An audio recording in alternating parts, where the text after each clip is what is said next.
Bon, et ben à chaque fois, c'est pareil. Dès que je fais une vidéo blabla, je suis obligée de la refaire genre 2 voire 3 fois parce que ça ne me convient pas. Donc aujourd'hui, je suis en jour off et cet après-midi, j'ai voulu faire une vidéo un peu récap de ce qui se passe et tout dans ma vie, enfin voilà. Comme je vous avais dit dans d'autres vidéos, il fallait que je vous parle de plein de petits trucs et tout. Et j'ai pas réussi à être convaincue de ce que j'avais dit. Donc souvent, j'aime bien parler le soir, je suis plus posée, je suis dans un mood un peu plus ambiance cosy, etc. Donc c'est reparti, je vais tout redire. Alors ces derniers temps, il y a eu beaucoup de changements dans ma vie et il y a eu une grosse coupure en fait cette année, au mois de mai surtout, avec beaucoup de bousculades et de changements, c'est ça le terme. Et donc j'avais envie de faire un peu, c'est pas un récap, mais genre un update, voilà. Parce qu'en vrai j'aime trop parler et je trouve que ça aide vachement à réfléchir, etc. que de dire les choses à l'oral. Moi en tout cas ça m'aide au quotidien quand je parle à mes amis, etc. Et j'aime bien aussi en faire profiter les autres. Je sais qu'il y en a beaucoup qui avaient apprécié ce que j'avais pu dire dans mes anciennes vidéos blabla. Là, c'est pile le bon timing pour moi parce que ça fait tout pile un an et un mois à peu près. Vous savez que l'année dernière, j'ai entamé un processus de nouvelle vie, notamment avec le travail, etc. Et je m'étais lancée dans un an de travail acharné où vraiment où je faisais 3 travails, etc. en même temps. Donc ça a été tenu parce que du coup, de avril 2023, non, avril 2024, pardon, jusqu'à mai 2025, j'ai enchaîné trois travails en même temps. Je travaillais en tant que vendeuse dans un magasin où j'ai été du coup pendant 2 ans. Ensuite, j'ai enchaîné du coup en même temps des extras en restauration. Et troisième travail, c'était Miu Shopee qui me prenait beaucoup de temps. Donc Miu Shopee, c'est notre boutique en ligne avec Avapi en tant qu'auto-entrepreneur. Du coup, c'était compliqué, une année compliquée, mais une des meilleures années pour moi. Et c'est même, je pourrais dire, la meilleure année parce que ça m'a beaucoup appris plein de choses malgré tout. C'était hyper rythmé, mais très intense en apprentissage sur moi-même, sur les gens, sur tout. Et j'ai adoré et j'en tire des super bonnes leçons. Si c'était à refaire, je le referais sans aucun doute. Un an passé et j'ai eu un petit déclic pile au même moment, donc ça tombait vraiment à pic, mais du coup j'ai eu envie de tout arrêter. Parce que déjà je m'étais fixé une année complète, mais aussi parce que je sentais que ça tirait fort et que je devais arrêter à un moment donné. J'aime pas trop faire les choses qu'à moitié et à ce moment-là de ma vie, j'avais eu vraiment un élan de changement. J'avais vraiment besoin de changer des choses. Et je sentais que c'était des gros changements dont j'avais besoin. J'ai radicalement démissionné de mon taf numéro 1. J'avais déjà en tête le fait que je voulais quitter cette entreprise parce que je me sentais pas très bien là-bas. Mais aussi parce que quand je suis rentrée là-bas, je m'étais fixé 2 ans de taf chez eux et en fait c'était chose faite. Malheureusement, j'ai une nature assez cadrée où j'ai besoin d'être très rassurée sur mes plans. Et c'est vrai que quand je prends des décisions, j'ai besoin d'avoir toutes les solutions en main, d'avoir tous les plans et ouais, tous les plans possibles dans ma tête pour que je sois rassurée et que je puisse sauter le pas pour faire quelque chose. En tout cas, c'est comme ça que je fonctionne. Et en fait, durant cette année, comme je vous ai dit, il y a plein de choses que j'ai appris et qui m'ont permis aussi d'en apprendre plus sur moi. Et je me suis rendu compte que justement, je fonctionnais beaucoup trop comme ça. Et que malgré mes apparences qui font que souvent je fais plein de trucs, ou j'ai envie de faire ça, je le fais, ou un peu radical, en fait, malgré ça, je suis quand même quelqu'un de très réfléchi et qui ne fait pas trop les choses sur des coups de tête, justement. Et le problème de ça, c'est que je suis très souvent tiraillée entre j'ai envie de faire un truc de fou et je vais le faire, et tiraillée avec aussi mon aspect de ma personnalité qui veut toujours avoir des plans sûrs avant de se lancer. Et du coup, ça m'a fait très peur de quitter mon travail pour ne pas savoir où je devais aller. Et, euh, et je me suis rendu compte que ça me faisait peur. Et je me suis aussi rendu compte que la peur, ça freinait vachement et que j'avais pas envie d'être freinée dans la vie. Donc, j'ai pas cherché de travail. de secours. J'ai juste démissionné et après on verra. C'est vraiment quelque chose que je pensais pas pouvoir faire parce que me connaissant, je serais jamais sautée dans le vide comme ça sans avoir de solution derrière. Je sais pas réellement ce qui m'a poussée à, à sauter le pas comme ça parce que vraiment je savais pas où allait être la solution. Mais en fait je me suis tout simplement dit fais confiance en l'avenir, en tout. Je savais aussi que j'avais un plan de secours parce que comme je travaille aussi en restauration à côté, je me disais si je trouve pas de travail qui remplace le premier, dans tous les cas, moi les extras en restauration j'aurais pu les augmenter de façon à pouvoir quand même vivre. Et de toute façon j'avais Miu Shopee aussi. Je parle au passé parce que Miu Shopee pour moi c'est terminé et justement je vais en parler dans cette vidéo. J'ai réussi suite à ça à trouver un travail très rapidement. J'ai été prise dans plein de boîtes au final. Enfin, on va dire que 50% des endroits où j'ai postulé, j'étais retenue. Et ça, franchement, c'est trop cool. Je suis très contente. Ça m'a aussi vachement boostée. Je pense vraiment qu'à ce moment-là, j'avais une aura qui me faisait prendre vraiment confiance en moi. Et j'ai eu la chance d'avoir le choix. Et ça, c'est ouf. Avoir le choix, c'est un peu compliqué parfois. Donc ça m'a un peu tiraillée pendant un moment. J'ai dit à personne que j'étais prise quelque part parce que voilà, je crois beaucoup en plein de choses. Je suis un peu superstitieuse et tout parfois. Et j'avais pas envie qu'on me porte l'œil, donc j'ai rien dit à personne, ni à mes collègues. Pour moi, je partais et c'est tout. J'avais pas envie qu'on connaisse la suite pour moi. Et donc, j'ai fait le choix de rentrer dans l'entreprise où je suis actuellement. Et du coup, cette entreprise-là me prenait mi-juin, pardon. Et donc, du 26 mai à mi-juin, du coup, en attendant, j'ai fait que de la restauration. Ça m'a permis aussi de souffler, entre guillemets, et d'avoir une transition qui me permette de comprendre déjà que je travaillais plus. En même temps que cette période-là, du coup, il y a eu vraiment un moment de stress. Évidemment, tu te remets un peu en question, et où en tout cas, moi, je me suis demandé si je faisais les bons choix, évidemment. Donc ça n'a pas été une période hyper simple, mais en tout cas elle a été très stimulante. Donc j'ai beaucoup aimé le mois de mai par exemple. Pour moi ça a été le mois où il y a eu le plus de choses qui s'est passé. Genre chaque jour il y avait un truc qui se passait, c'était vraiment dingue. Parmi les changements, Miu Shopee, donc dans la catégorie travail toujours. Miu Shopee, je l'ai stoppé au mois de mai aussi, donc ça fait partie des changements que j'avais pas prévus pour le coup. Pourquoi j'ai arrêté Parce qu'on a eu un peu un déclic avec Avapi, dans le sens où on s'attendait pas à payer autant de taxes cette année, donc tout confondu, y compris impôts, pour être tout à fait transparent. Et en fait, c'est pas que c'était pas rentable parce que ça l'est toujours et Miu Shopee n'est pas fermé, juste actuellement tout est légué à Avapi, moi je fais plus partie du truc. Mais du coup ça a été le déclic et en fait je me suis dit non mais là on paye beaucoup trop de tout pour le temps que moi j'y passe parce que Miu Shopee pour moi ça me prenait en moyenne 10 heures par semaine et en plus de tous les travails que j'avais c'était pas possible en fait de continuer comme ça pour moi et surtout il y a eu quelque chose qui a fait que le temps que j'y passais c'était plus vraiment du plaisir pour moi parce que Miu Shopee ça fait 4 ans maintenant à peu près, enfin un peu moins de 4 ans, je crois que c'est 3 ou 4 ans, je crois que c'est 4 ans que c'est ouvert. On est trop contente de l'ampleur que ça a pris, enfin c'est vraiment génial. Mais le temps que j'y passais, c'était du temps où j'étais chez moi. Quand je rentrais du travail, ou le matin avant même d'aller au travail, je devais travailler sur Miu Shopee. Et en fait, vous voyez les deux temps qui sont indispensables pour un quotidien cool aux gens. C'est le temps avant le travail où t'es cool chez toi, chill, et le temps que quand tu rentres chez toi, t'as envie de te poser, t'as envie d'être, je sais pas, avec ton partenaire ou quoi. Et t'as envie de profiter en fait de ce temps libre. Et moi, en fait, tout ce temps libre où j'étais chez moi, je devais le passer à travailler pour Miu Shopee. Donc en fait, en plus de ne pas avoir de jours de repos à cause de mes tafs, je devais en plus de ça, genre continuer de bosser. Alors même si c'était pas du travail pénible, c'était du travail de toute façon qui était obligatoire parce qu'on avait un rythme à tenir. Vous savez, 100 pet shop tous les samedis, donc des restocks à tenir, des stories à faire. En fait, tout ça, c'était un rythme qu'on s'imposait au départ qui était facile à tenir pour moi au départ.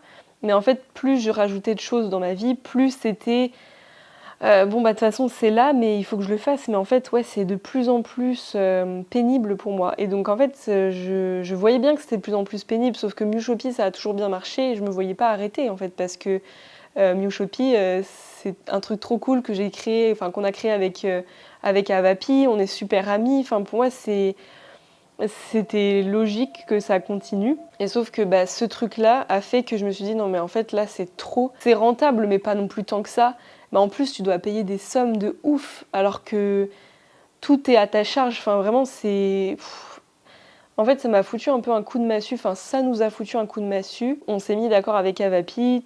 Tout lui revient, toute l'activité et tout. Et donc la semaine d'après je lui ai tout renvoyé. Enfin voilà, ça a été aussi un petit pincement au cœur pour moi, mais je vous avoue très honnêtement que pour moi ça a été aussi un gros soulagement. J'aime pas faire un truc, j'aime bien apprendre plein de choses, etc.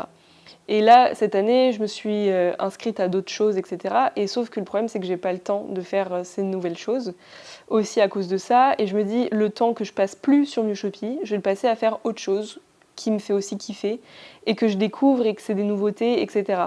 Donc, pour moi, c'est un soulagement dans le sens où ça me laisse, enfin cette porte qui se ferme, ça me laisse une ouverture pour autre chose. Et ce n'est que du positif. C'est indéniable, ce n'est que du positif. Et en vrai, si Miu Shoppy était vraiment fermé, là, ça m'aurait fait chier. Ça ne change rien pour vous. En plus, je crois que les gens qui sont pas au courant ne voient pas de différence. Le pire, ça aurait été de fermer la boutique parce que ça ne marchait plus.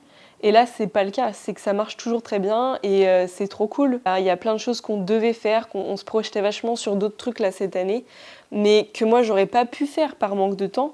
Mais par exemple, les calendriers de l'Avent, pour nous, c'était un peu notre image de marque, on va dire. Enfin, c'est un peu le truc que personne ne faisait à part nous et nos calendriers de l'Avent, ouais, ça symbolisait beaucoup. Et là, cette année, ça tombe un peu à l'eau à cause de ça. Alors je sais qu'elle va en faire quand même un petit peu. Vraiment, pile la même semaine, j'ai arrêté mon taf, j'ai arrêté Miu Shoppy et la restauration, du coup, j'ai continué, mais dès que j'ai commencé mon nouveau travail, donc là où je suis actuellement, j'ai aussi arrêté la restauration. Par rapport au travail, là, j'ai trouvé un nouveau taf qui permet de subvenir à mes besoins. Je suis toujours dans le commerce parce que c'est quelque chose qui me correspond dans ma personnalité et tout, c'est quelque chose qui me va bien. Mais c'est dans un tout autre domaine, un domaine qui est complètement différent. Donc je suis très contente parce que moi, ça m'apprend des nouvelles choses. J'ai atterri dans une boîte aussi qui est hyper saine, ça se voit tout de suite. Et tous les employés en témoignent, enfin, c'est vraiment ouf. Du coup, ça me plaît beaucoup pour le moment. Le fait d'avoir tout quitté, ça m'a fait du bien. Par contre, maintenant, je dois me réadapter à un rythme tout à fait normal. Genre, j'ai eu un espèce de contre-coup, là, il y a 2 semaines environ, où je me suis dit, mais... Genre le rythme se calme et en fait j'ai eu du mal à me réhabituer. Je sais pas comment dire. Exemple de contre-coup, alors je sais pas comment trop l'expliquer, mais par exemple aujourd'hui j'ai un jour off, je suis chez moi et je me dis bon là j'ai besoin de repos, je vais rester chez moi tranquille et je vais rien prévoir de plus. De toute façon j'ai plus Miu Shoppy, enfin j'ai plus d'obligations. J'ai une liste immense dans ma tête de choses que je pourrais faire, impossible de m'ennuyer. Et le problème c'est que je pense vraiment que c'est une sorte de contre-coup où du coup, je me suis dit, en fait, t'es pas pressée par le temps, vu que t'as ta journée entière et tout. Donc j'ai commencé à faire mes petits trucs cool que j'avais envie de faire. Et arrivé un moment, je me suis sentie limite toute seule. En fait, déjà, je me sentais renfermée chez moi parce que du coup, moi, j'aime bien faire plein de trucs. J'aime bien sortir, j'aime bien prendre de l'air, quoi, tout simplement. Ou faire des activités. Mais c'est vrai qu'en journée, j'ai pas l'habitude d'être au calme en fait. J'ai tellement eu l'habitude d'avoir encore plus d'énergie que je ne l'ai naturellement. Genre que du coup là, quand je suis en pause, je me sens toujours débordante d'énergie, mais je sais pas où la placer. Aujourd'hui, je me suis sentie mais comme si j'étais piégée chez moi. J'aurais pu faire tellement de choses, vraiment. Je me sentais pas stimulée et en même temps, ce qui m'aurait stimulée, j'avais presque la flemme de le faire parce que je pense qu'il y a aussi un contre-coup physique où j'ai peut-être aussi besoin juste de poser mes jambes et voilà. Mais du coup, cette journée, elle a été hyper spéciale pour moi, enfin trop bizarre. Et en même temps, le fait de rien faire, c'était pire que tout. Écoutez, ça fait 15 jours tout pile que je travaille là-bas. En vrai, c'est mon 2e vrai jour off depuis des lustres. Bon, après, j'ai eu des vacances, effectivement. Sinon, je disais que ça m'avait appris beaucoup de choses. Et je crois que j'en ai déjà parlé dans une vidéo, mais quelconque. En tout cas, pour ma part, comment je pouvais, moi, être heureuse. En tout cas, de comment on pouvait trouver son bonheur, voilà. Et pour moi, dans ma vie, en tout cas de quand j'étais beaucoup plus jeune, j'ai eu beaucoup d'années où j'étais très malheureuse. Et j'ai eu un jour un switch de « Ah putain, là ça me fait trop kiffer » et où je me sentais vraiment heureuse. Et donc ça, c'est arrivé en 2019-2020. Ouais, non, 2019. Et donc à ce moment-là, le souci que j'ai décelé là il y a quelques temps, c'est qu'à ce moment-là, je me sentais heureuse grâce à quelque chose. Parce que j'étais, on va dire, sortie d'une merde pas possible et genre, je me sentais heureuse pour une raison. Et le problème d'être heureuse grâce à quelque chose ou à quelqu'un ou à, je sais pas, un tout, c'est que cette chose-là, quelle qu'elle soit, elle peut disparaître un jour. Et en fait, comme elle disparaît, tu deviens malheureux parce que c'est le sujet de ton bonheur. Et donc pour moi, quand tu es heureux grâce à quelque chose, pour moi c'est dangereux dans le sens où c'est grave significatif d'une dépendance. Pour moi, tout ce qui est lié à la dépendance, c'est quelque chose que je fuis logiquement, quelque chose qui me fait plutôt peur en réalité.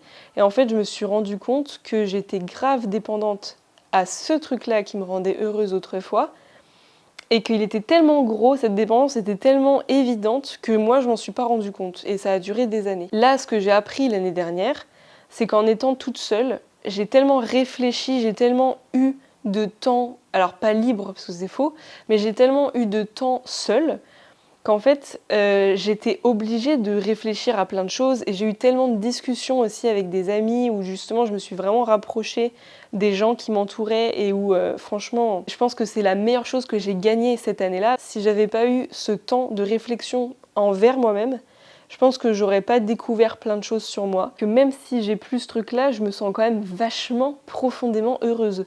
Et je sais que je le suis.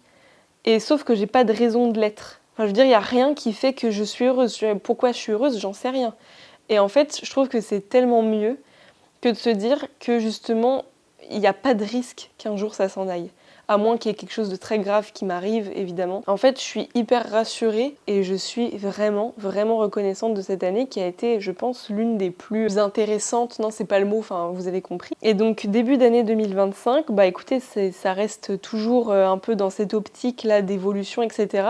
Mais pour moi, là, j'ai plus atteint un stade de j'ai envie de changer les choses et de partir dans une autre direction. Et c'est pour ça aussi que c'était vraiment le bon timing pour moi de changer de travail, etc. J'avoue que pourquoi pas rouvrir la porte à quelque chose de sentimental dans ma vie. J'ai toujours dit à toutes les personnes qui comptent pour moi que je voulais plus jamais être heureuse grâce à quelqu'un et que je ne voulais plus jamais dépendre de ça. Et donc que j'avais besoin moi d'être complètement entière avant d'accueillir quelqu'un dans mon cœur, vous voyez. Si quelqu'un devait rentrer dans ma vie, ça ne devait pas être quelqu'un qui m'apporte quelque chose que j'ai pas, vous voyez, parce que j'ai pas envie de me sentir qu'à moitié moi-même quand la personne n'est pas là. Ça fait 1 an et demi du coup que genre je suis seule, où je me sens bien, où j'ai fait des rencontres aussi, des expériences, etc. Et évidemment, j'avais pas envie d'être fermée à vie, mais en tout cas, j'ai voulu l'être pendant longtemps avant de me rapprocher de nouveau de quelqu'un. L'amour, c'est pas forcément destructeur, ou c'est pas forcément quelque chose qui vient ravager ton quotidien. Enfin, maintenant, j'ai envie que l'amour, ce soit quelque chose de léger, sincère, et surtout plus du tout addictif, parce que moi très longtemps ça l'a été, où en fait tout ton bonheur il dépend de quelqu'un, c'est terrible, mais ça l'a été pour moi pendant longtemps et je me rends compte à quel point ça pouvait être étouffant aussi. Et je suis très contente d'avoir compris tout ça. Alors après je dis pas que c'est acquis à 100% parce que j'ose espérer que j'ai encore énormément d'années devant moi au point d'en apprendre encore plus et que je changerai peut-être d'avis par la suite, etc. Parce que c'est comme ça qu'il faut faire. Je trouve c'est s'adapter, changer, réfléchir, etc., évoluer, grandir. À l'heure actuelle, je parle en connaissance de cause, dans le sens où il y a 1 an, je réfléchissais pas comme ça. Il y a 2 ans, je réfléchissais encore moins comme ça. Il y a 3 ans, j'étais encore moins comme ça. Et alors, je parle même pas d'il y a 10 ans. C'est vachement cool de se dire que on reste pas à un stade. Des fois, il y a des stades dans nos vies où on se dit putain, c'est trop la merde. Et genre, tu sais, t'as envie de crier tellement t'en peux plus de ce stade-là. Et en fait, tu sais qu'un jour, de toute façon, tu étais encore en dessous, donc ça ne peut que évoluer. Donc, ayez confiance aussi en l'avenir et en la vie et en vous, parce que c'est sûr et certain que dans 6 mois, 1 an, 2 ans ou peut-être plus, vous serez forcément au-dessus de là où vous êtes. Je veux dire, il y aura forcément une évolution, il y aura enfin, vous allez upgrader. comme un Pokémon. Cette confiance-là, en tout cas moi, elle me sert beaucoup. Et même quand j'étais toute petite, j'étais persuadée que dans 10 ans, 15 ans, j'allais me souvenir de ces périodes-là et que j'allais me dire, tu vois, aie confiance en l'avenir et vas-y, fonce, fais ce que t'as à faire et tout, et ça va aller. Et je me suis toujours dit ça. Et quand tu te dis ça, t'as beaucoup moins peur. Parce que tout ne repose pas sur ton moment là. C'est pas parce que c'est la merde depuis quelques semaines, depuis quelques mois, que ça va toujours être la merde. J'ai aussi beaucoup vécu avec quand j'étais plus jeune, un entourage qui s'attribuait vachement mes mérites ou les mérites d'autrui. Enfin, j'ai bien vu comment les gens pouvaient fonctionner. On est tous arrivés un jour à un point culminant de notre vie et c'était pas grâce à quelqu'un, même si les gens peuvent nous aider et tout. C'est vraiment grâce à vous-même et soyez fiers de vous quand vous atteignez des stades. Est-ce que j'avais d'autres choses à dire? Mais ça fait beaucoup de changements et j'ai des nouveaux projets. Mais en tout cas, pour la fin de l'année, alors oui, on parle déjà de fin d'année, au secours, je déteste la fin de l'année. Enfin, j'aime pas l'hiver en fait, j'aime pas trop parler de l'hiver. Mais bon, voilà, on est au milieu d'année là et ça y est. Et je pense sincèrement que pour moi, cette fin d'année, je vais pas faire grand chose de plus, à part profiter de l'instant présent, vivre ma nouvelle histoire comme il se doit, ma nouvelle histoire professionnelle, sentimentale, qui vient tout juste de débuter. Ma propre vie à moi, enfin voilà, je vais essayer de profiter, déjà de m'imprégner de mon nouveau travail, d'être sérieuse, etc. Et j'ai pas forcément de nouveaux projets là actuellement en tête, à part un truc. Je me suis inscrite à une formation pour passer un diplôme que je voulais vraiment avoir. J'ai commencé ce truc-là en février, je crois. Mais c'est vraiment très très light, dans le sens où j'avais tellement pas le temps que je me suis inscrite, mais tout en sachant que je pouvais pas vraiment débuter le truc. J'ai quand même un petit peu débuté, j'ai mis les pieds dedans, j'ai payé cher pour avoir ce truc. Je vais continuer vraiment bien comme il faut, plutôt vers le mois de septembre, je pense, quand j'aurai vraiment la tête bien clean. Et par rapport au pet shop, vite fait quand même, parce que bon, c'est quand même le sujet de ma chaîne. Bah écoutez, je suis trop contente qu'il y ait plein de vagues là qui sortent. Et puis socialement aussi, je suis hyper bien entourée de gens que j'adore, où je me dis mais si toutes les merdes entre guillemets qui m'étaient arrivées, qui me sont arrivées il y a quelques temps, m'étaient pas arrivées, bah j'en serais pas là aujourd'hui. Franchement, je suis tellement contente. Enfin, pour moi, c'est que du plus. Là, je suis en train de m'embrouiller un petit peu. Je crois que je sais plus trop ce que je dois dire, mais en gros, il y a tellement de choses qui vous arrivent des fois. On se dit, ouais, franchement, ça a été un échec, etc. Non, je vous assure que non, parce que je suis persuadée que les grosses périodes là que j'ai eues ces derniers temps, par exemple 2020, 2023, où j'étais hyper heureuse, etc. Cette période-là, je sais que si j'étais à la revivre aujourd'hui, je sais que je le vivrais pas pareil aujourd'hui. Je sais que cette période-là, elle me serait plus bénéfique parce qu'entre-temps, il y a eu un chemin en fait de fait. Je pense que tout arrive pile à temps et je pense que les choses n'arrivent jamais par hasard. Que voilà, c'était le fin mot de l'histoire. Bon, c'était un peu flou là à la fin, mais j'espère que cette petite vidéo vous aura plu. Et puis écoutez, on se dit à très vite pour de nouvelles vidéos.